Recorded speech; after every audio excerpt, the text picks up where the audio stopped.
Student, हम लोग class 7 first chapter nutrition in plants पढ़ रहे हैं। और न्यूट्रिशन इन हम जानते हैं कि सभी ऑर्गेनिज्म जो फूड ग्रहण करके और अपने अदर पार्टों को ग्रोथ कराकर और डिफरेंट एक्टिविटीज़ करते हैं, उन्हें हम लोग न्यूट्रिशन कहते हैं, असद पोषण कहते हैं।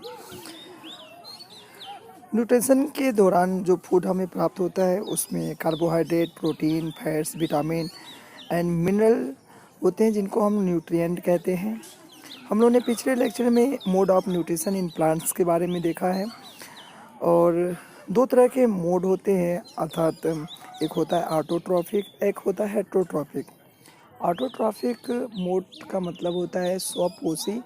इस प्रोसेस के दौरान जब कोई ऑर्गेनिज्म अपना भोजन स्वयं बनाते हैं तो उसको हम लोग ऑटोट्रॉफिक कहते हैं। ऐसा प्रोसेस जिसमें कोई भी ऑर्गेनिज्म अपना भोजन स्वयं नहीं बना पाते हैं, किसी दूसरे पर डिपेंड होते हैं, उन्हें हम लोग हेटेरोट्रॉफिक कहते हैं, अर्थात विषमपोषी कहते हैं। इसके बाद हम लोग ने ऑटोट्रॉफिक न्यूट्रिशन के बारे में पढ़ा है। ऑटोट्रॉफिक न्यूट्रिशन, जैसा कि अभी हमने आपको बताया कि इस प्रोसेस के दौरान अगर कोई भी ऑर्गेनिज्म अपना भोजन स्वयं बनाते हैं तो उसे हम लोग ऑटोट्रॉफिक न्यूट्रिशन कहते हैं। और उन ऑर्गेनिज्म को ऑटोट्रॉफ्स कहते हैं जो स्वयं अपना भोजन बना पाते हैं।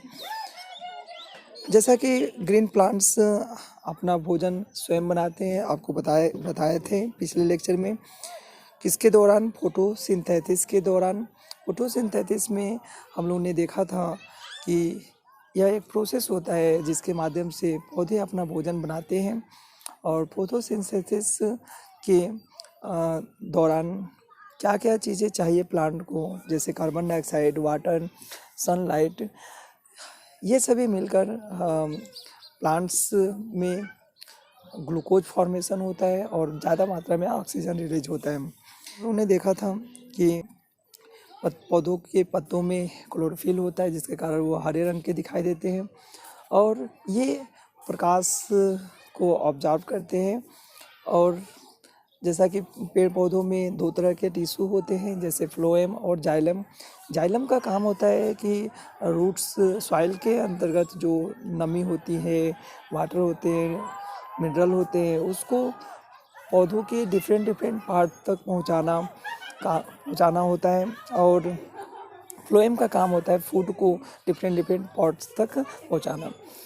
तो जाइलम के द्वारा रूट्स से होते हुए लिप के पास जो है आपके वाटर पहुंचते हैं।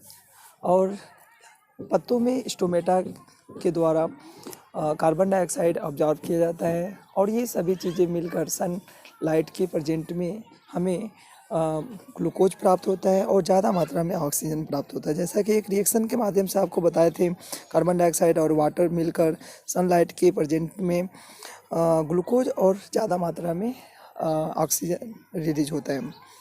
इस वीडियो के दौरान हम लोग एक्टिविटीज़ के बारे में सीखेंगे कि फोटोसिंथेसिस जो आपके प्रोसेस होता है जिसके माध्यम से पौधे अपना भोजन बनाते हैं, उसके लिए क्या सनलाइट की आवश्यकता पड़ता है कि नहीं पड़ता है। दूसरी एक्टिविटीज़ में हम लोग देखेंगे फोटोसिंथेसिस जो प्रोसेस होता है केवल हरे पत्तों में होता है या किन्हीं अन्य पत्तों में होता है। ये दो एक्टिविटीज़ के बारे में हम लोग सीखेंगे। चलिए फर्स्ट एक्टिविटीज़ के बारे में हम लोग डिस्कस करते हैं। To show that sunlight is necessary for photosynthesis. Photosynthesis के दौरान सनलाइट आवश्यक होता है, इसको हमको दर्शाना है। जैसा कि आप देख रहे हैं एक फिगर के द्वारा आपको समझाया जा रहा है। यहाँ पे हम लोग क्या करते हैं कि एक गमला युक्त पौधे को लेते हैं और उसके पत्ते को तोड़कर उस पे आयोडीन सॉल्यूशन को डालते हैं। आयोडीन सॉल्यूशन डालने के बाद आप देखते हैं कि वो ब्राउन कलर में चेंज हो जाता है। इसका मतलब ये हुआ, ब्राउन कलर में चेंज होने का मतलब ये होता है कि उसके पास स्टार्च नहीं होता है, जिसके कारण पत्ते ब्राउन कलर में चेंज हो जाते हैं। तो इस इंडिकेटर का प्रयोग करके हम देखेंगे कि क्या फोटोसिंथेसिस के दौरान सनलाइट की आवश्यकता पड़ती है कि नहीं पड़ती है। तो हम लोग क्या करते हैं, गमले युक्त जो पौधे हैं, एक पत्ते में हम लोग ब्लैक स्ट्रिप से उसको बांध देते हैं, कुछ भाग को ब्लैक स्ट्रिप से बांध देते हैं। बांधने के बाद हम उसको सनलाइट के सामने रखते हैं। कुछ घंटों के बाद हम उस पत्ते को तोड़ते हैं और तोड़ने के बाद हम उसे पानी में बॉयल करते हैं, पानी और अल्कोहल मिक्स करके उसे बॉयल करते हैं। और बॉयल करने के बाद फिर साफ़ पानी से धोकर हम एक प्लेट में रख देते हैं। प्लेट में रखने के बाद स्ट्रिप को हटा देते हैं। स्ट्रिप को हटाने के बाद हम क्या देखते हैं कि जब हम आयोडीन के सॉल्यूशन को उस पर डालते हैं, तो जितने भाग ब्लैक स्ट्रिप से होता है, बंधा होता है, वो आपका ब्राउन कलर में चेंज हो जाता है। बाकी जो रिमेन पार्ट्स जो होते हैं वो आपके ब्लू ब्लैक में चेंज हो जाते हैं। तो जो पार्ट्स ब्लू ब्लैक में चेंज होते हैं, इसका मतलब कि उस पार्ट में स्टार्च है, और जो पार्ट ब्राउन में चेंज होते हैं, इसका मतलब कि उस पार्ट में आपका स्टार्च नहीं है। तो आपने देखा इस एक्टिविटीज़ के माध्यम से कि फोटोसिंथेसिस के दौरान प्रकाश की आवश्यकता पड़ती है। नेक्स्ट सेकेंड आपके सामने एक्टिविटीज है, to show that only green parts of leaf can photosynthesis, अर्थात वो प्रकाश संश्लेषण का प्रयोग केवल ग्रीन पार्ट्स में ही होता है, ग्रीन लीफ में ही होता है। तो हम क्या करते हैं, कोलियस और हिप्कस, जैसा कि आपके सामने यहाँ पे एक्टिविटीज़ में देखिए, कोलियस और हिप्कस प्लांट्स, मतलब अड़हुल के फूल जो होते हैं, अड़हुल के पौधे जो होते हैं, उसके पत्ते को हम लेते हैं, जिसमें वेरीग्रेट लीफ को चॉइस करते हैं। वेरीग्रेट लीफ जो होते हैं वो आपका कुछ पार्ट्स मतलब अदर कलर का होता है, कुछ पार्ट्स ग्रीन होते हैं। तो जैसा कि आपके इस फिगर के दौरान आप देख रहे हैं, और इस पत्ते को हम लोग एक प्रखंडी लेकर उस पत्ते को उसमें डालकर और प्रखंडी में अल्कोहल डालकर हम वाटर में प्रखंडी को डालकर उसको बॉयल करते हैं। बॉयल करने के बाद कुछ समय पश्चात हम उसको निकालकर और पत्ते को आयोडीन सॉल्यूशन में डाल देते हैं। आयोडीन सॉल्यूशन में डालने पर जो भाग जो होता है, जो डिस्कलर होता है, वो आपका ब्राउन कलर में चेंज होता है। जैसे आप फिगर में देख रहे हैं, यहाँ पे ब्राउन कलर में जो भाग डिस्कलर होता है वो ब्राउन कलर में चेंज हो गया, और जो भाग ग्रीन होते हैं वो ब्लू ब्लैक में चेंज हो जाते हैं। आपने देखा कि ब्लू ब्लैक का मतलब होता है उसके पास स्टार्च है, और जो ब्राउन है उसके पास स्टार्च नहीं। इसका मतलब ये होता है कि फोटोसिंथेसिस जो प्रोसेस होता है वो केवल ग्रीन पत्तों में ही अप्लीकेबल होता है। दस इस प्रकार it is clear from the above activity that is plants with variegated leaf, मतलब जो डिस्कलर लीफ होते हैं, photosynthesis take place only in the green portion of the leaf. हम लोग ने एक्टिविटीज़ के माध्यम से देखा कि जो फोटोसिंथेसिस जो आपका प्रोसेस है वो केवल ग्रीन प्लांट्स में, ग्रीन पत्तों में ही अप्लीकेबल होता है। चलिए, इम्पोर्टेंस ऑफ फोटोसिंथेसिस, इसको हम लोग देखेंगे कि प्रकाश संश्लेषण पौधों के लिए बहुत ही महत्वपूर्ण होता है। पौधों के लिए नहीं, सभी एनिमल्स के लिए भी महत्वपूर्ण होता है, क्योंकि हम जानते हैं कि सभी एनिमल प्लांट्स पर निर्भर करते हैं। तो देखिए, the process of photosynthesis has its own importance, मतलब जो फोटोसिंथेसिस जो आपका प्रोसेस है, प्रकाश संश्लेषण जो प्रोसेस है, प्रक्रम है, वो बहुत ही महत्वपूर्ण होता है हमारे लिए। It is the only natural process which utilise sun's energy to prepare food. यह एक नेचुरल प्रोसेस होता है, नेचुरल प्रक्रम होता है, जो सन के एनर्जी को यूटिलाइज करता है फूड बनाने में। Next, its importance can be understood by the following points. हम लोग कुछ पॉइंट्स के माध्यम से इसके इम्पोर्टेंस के बारे में जानेंगे। जैसे फर्स्ट पॉइंट है, photosynthesis enable green plants to prepare their own food.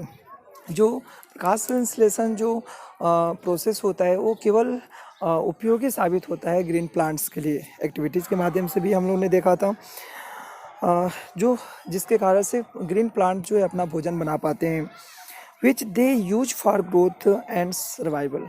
और वो अपने सभी पार्ट्सों का ग्रोथ कराते हैं और सर्वाइव करते हैं।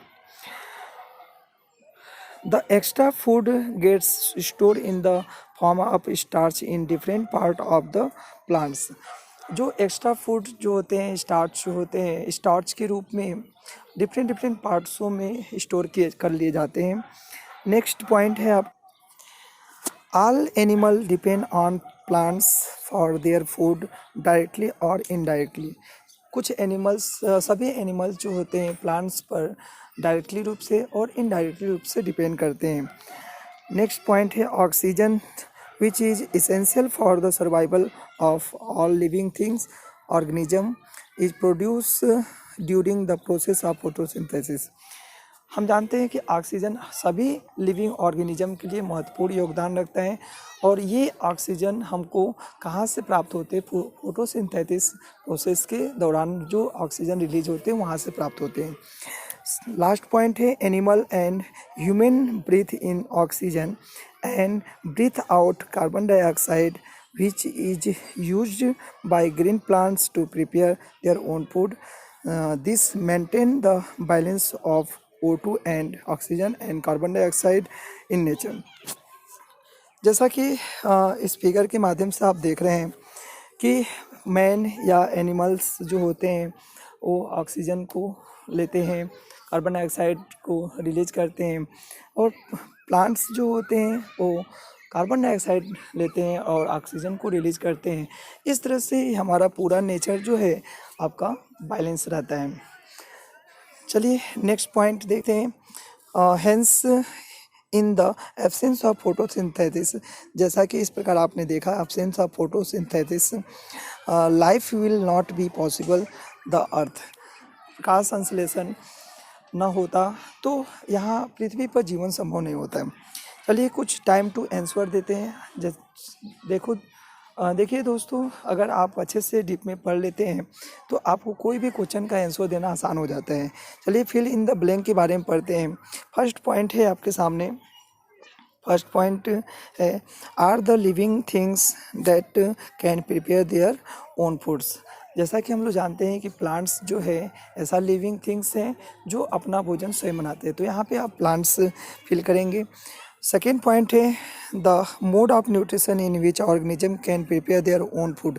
ऐसे कौन से प्रोसेस होते हैं जिसमें ऑर्गेनिज्म अपना भोजन स्वयं बनाते हैं, तो आपको पता है ऑटोट्रॉफिक न्यूट्रिशन। तो ऑटोट्रॉफिक न्यूट्रिशन यहाँ पे फिल कर देंगे। The in products of photosynthesis are, जब फोटोसिंथेसिस जो प्रोसेस होता है उसके दौरान अंतिम प्रोडक्ट क्या मिलता है, हम जानते हैं कि ग्लूकोज और ऑक्सीजन रिलीज होता है, तो यहाँ पे ग्लूकोज और ऑक्सीजन फिल कर देंगे। Carbon dioxide enter the leaves through the, carbon dioxide किसके माध्यम से प्लांट के अंदर प्लांट के पत्तों के अंदर इंटर करता है, तो आप जानते हैं स्टोमेटा, यहाँ पे स्टोमेटा फिल कर देंगे।